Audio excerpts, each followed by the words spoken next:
threshold no mo set ya na je say eno na e be kire say district we wadru ba bia e wo say wo no udc no ye to no so aba na ye use de momo ka no sa threshold no dru ho bit my nesa na aban so say ene sa na tie de ne mo ma mfa nhyia se mfiri sei kopem say ye ne sa ahwe ya na bi so abeka say ye kra ya Jimmy right free me nsem say me so meto aba because the non-voting, the voting district and non-voting district. 87.9 because population no, ever set national one. Say we drew sa threshold in there. They automatically what graduated from non-voting district to a voting district. So John, local government, ebeba say Professor Kwame Nahoy. Te say hon yema nyina. Ono natural nkrata ni nyina amencha na no pay no kwasem ne se wa binimu ewom na mebusa se saa niema ye course nyina no omo involve oh yeah mpanimfo omo meba wo hwe committee no Akoma the first two pages omo company for omo share omo ni document a pacho Kwame na ho ewom omo okan I have that one here so John me imagine ni so John the way Ghana say no enyine no Sir John it's a hard time sa politics na ye no gi no ye wonkrofo bi wa omo betima ye politics ni bi ba omo tifi a ye da adwuma ne mo omo betima ye a chen omo aya mo omo positions no kra na ka Ashanti region ke ye kan e bi an ka Ashanti region you a prime minister yeah say and she say yeah be Sir John I say wa yeah you know uda sukra ni dua Sir John sa be no bebu amamia aton eso aton apa mo abo say watch abo say now say ukra ni dua sa na meti ase de Sir John yeah wada roma yeah say wo hwe your local government system ni mu a no kwasem ni say e say egu ehihye ya na wo ho edema local government system a betimi ama ya check and balances ama ne ma tutu ni ye nyina no sa ne ma ni nyina ye year free ho day in and day out eti ama tokro bia ba da system ni mu a ebi mutimi fa o de omope Sir John ede na si kwan se yen ya sokwafo yesi mensini e de ama sokwafo nyina and you know say art no can clear say mensini na yesi ono eye non partisan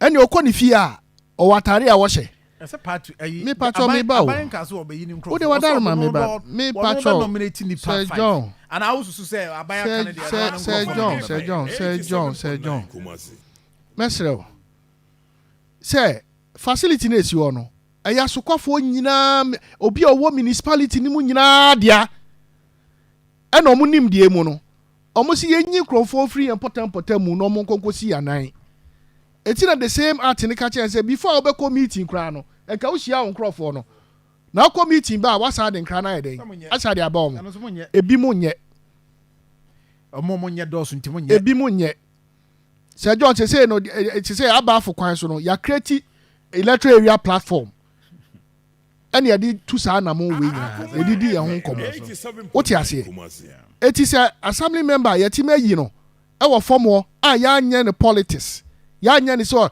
hwe oti hwe wo che ama ya yi obi a o ye free so obetima ya adwuma no asoma ne dia adena MC ana DC ana mayor no oba no kromafo no ntimi decide dey o say obedi animu no hwe de mai adenti de na si ye kwan na omo ye na kakra e de pa na si ye kwan Sir John e ka de we de ni enim say president edi sans muaye we ba ebre say committee ni de abre no ni enim say ko ye say o say ni de ya biem obi also apply bia no can apply so mo ye nipa 10 a ana wo hwe Nigeria na omo timi nya nipa 20 30 no mo contest governor position obi onu so akọ onya enso obekọ What you say? Near BM. Why the betty me a share? Gradually. Nyabotre. Gradual da bay. Kakranka cra. Crony yini. There will be a step further. Crony yini. Sir John. Oh. Now, yesha even ya appointee a unikrana status na. I appointed the court assembly in Ukraina. No question, me say. Or hini wom. Market woman wom. Clergy wom. Just say, ye what SSOCs. Eni na omo frafra. The thing I understand because a basa a sorry sema. Any ya discuss ya omo betimi sorry. A basa a sema. Enuti na rep ho. A basa say ye must say class system in the city.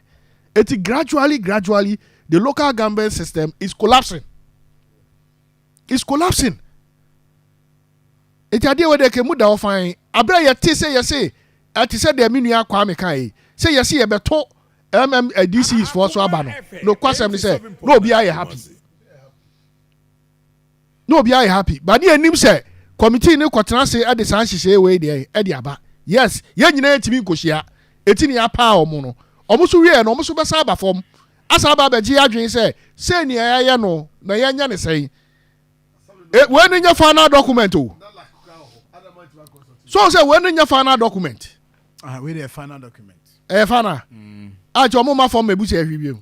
So ma busa wi. Omo am report that. Omo nya referendum na ye ka no. Eno de ombe ye. Na na say na nya ntimi nya fa na ba na referendum for. You see about go what make it final. Meba na yenche ne mamu. Committee aban mampani setting up. Omo wi omo adwuma. Omo submit omo final document ni ama aban.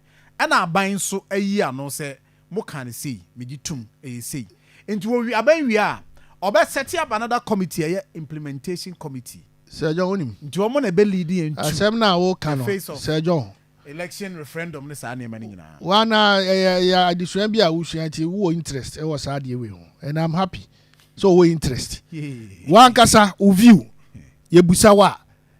Dodo na omo ko hiesie omo nyina wo the various districts ne metropolitan ne municipals no. As our committee no call rounds across all the 16 regions, I'm telling you, sir, this is what they were telling them. Almost say a very good news. Say about to swaba. Exactly, and it is captured in the report. Exactly. Almost say amount for 80. Who say na ka ho no? Na ka ho. Omo say voting right name. Thank you. Voting. Oh, but say you see, yeah, but you say nipa ko bi na adwene no mo de aba. But do one say omo nyi ntuma. Yes, and I know there. I mean, I agree with you. Said yes, don't want to say too send you see a panel. Face no. I mean, what you say? Send you see a panel. They think you are kwada so municipal. They say kwada so municipal. Madam Romo, she said you be EMC. Wa person we be apply. Wa apply you koye no. Omo gina, omo ye 1,000 kra omo nyina. No mo nyi ba ko. Omo matena ho. Se bibi ko chima, kroma ni nyina. And the member nipa kwa say ade a wo ye akochema. I mean can be say would the president have the power to fire? That is the question. Mampani we now the man say you to so we are president ni power be. Exactly because ye near to aba no for more. Oh. And I want you. He can't. Anu na na kan na nomination e betima be say na na Wiredu uje ye kan ye hwe Kwame Jai the way you see here politics of these days no you know how I do my politics e ko ha na nya meka I don't care what you say eti say about adina ba beto na abie mu a na me say akaskwa me tie my plan pass akaskwa me gina bi yes na so betima gina me gina bi near the enemy, you can't go short till the senior secretary. I deal with the yet me, my family, my neighbor, banana train, me dinimo. Near the matchmaker. Meanwhile, Jumano, let me hear Cram and Abroso. Definitely said the Ekano. What you say? Yama, young Crawford, what form so to me. Yama, so freedom of a ye no community. Exactly. No motive for espresso money. I think Abai would have to go further. And our implementation committee will do that. They have go to further to explain about position where the Obaba explain ni person na Baba share guided by are they coming to meet ni person no mushia omo guided by that is a problem. Guided by one here won't take Sir John won't take ube who are near friend crofobia yes ya koya no ya church or mudi asen say you could share sa crofu krowe no mu nyina to say the abande ba na ye that is the problem. That is the problem. Honorable Fuseni utie na like me who na like utie enya omo na enya idek for na ekoto aba no asukọ municipal nyina te say the national voting ya ana yesi omo nkonom ko decide omo mo frefre na make one utie ase eti Sir John ehihia ne de ye besere ye mpanifo no omo hwe ne ye na eti mi mu ayen ipo se waban na enya president am Israel waban na enya president na kra na obi ti wa kra na you can be check me Excellency John Dramani Mahamadi say corruption there e ade bi a won so kra ade basa e ade won so kra eti ka hihia we there ke bebu akra masa ne ma ni nyina so ate na timi aboy ade na ade du ba bia na yes sir dabi amenya sir I'm try akra mati for why so